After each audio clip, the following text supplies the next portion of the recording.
নাপাক কি আর ময়লা কি এটাকে বুঝতে হবে। নাপাক হয় দেখুন কি, পোশাক নাপাক হয় না, পোশাক ময়লা হয়, অপরিষ্কার হয়। দেহ নাপাক হয় না, দেহ ময়লা হয়, অপরিষ্কার হয়।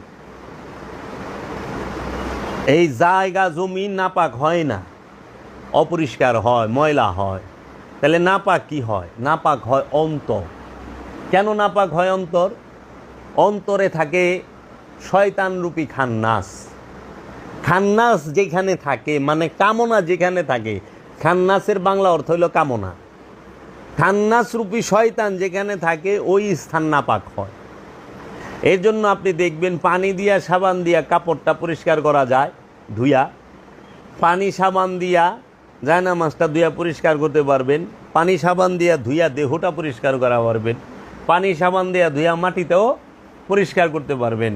কিন্তু পানি আর সাবান দিয়া কোনোদিন কলব পরিষ্কার করতে পারবেন না, নফস পরিষ্কার করতে পারবেন না। কারণ কলব নিরাকার, নফস নিরাকার।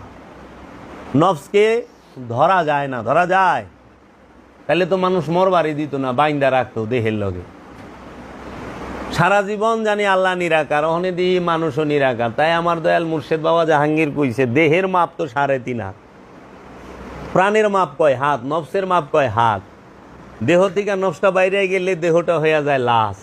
আর এই লাশের সমলি দিয়া অথবা সুতা দিয়া মাইপা 3.5 হাত যার যার হাতের মাইপা নিয়ে একটা কবর খুদে, মাটির গর্ত খুদে। কিন্তু এই দেহের থেকে যে প্রাণটা ছইরা গেল তার আকার কয় হাত, সে দেখতে কেমন, এইটাই তো আমরা পাইলাম না। তাইলে পীর ধরার মূল উদ্দেশ্য হইল কলবকে পবিত্র করা। কলব কখনোই সাবান দিয়া পানি দিয়া ধোয়া যায় না। কলব কখনোই তায়াম্মুম কইরা পরিষ্কার করা যায় না।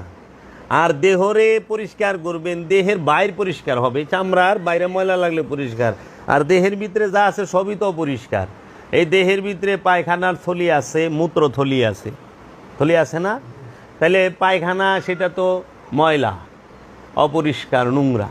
প্রস্রাব অপরিষ্কার। তো আমার জিন্দা জীবিত ডাস্টবিন এই দেহ, এই দেহের মধ্যে যা আছে, রক্ত শরীয়তের দৃষ্টিতে নাপাক, বীর্য শরীয়তের দৃষ্টিতে নাপাক, পায়খানা শরীয়তের দৃষ্টিতে নাপাক, প্রস্রাব শরীয়তের দৃষ্টিতে নাপাক, বমি শরীয়তের দৃষ্টিতে নাপাক, সবই তো নাপাক, থুথু, তাই না? তাইলে পরে বাবা এই সব নাপাক জিনিস, অপরিষ্কার জিনিস তো লয়ে বয়ে রইছি। আল্লাহ তো কয় না দেহ পরিষ্কার।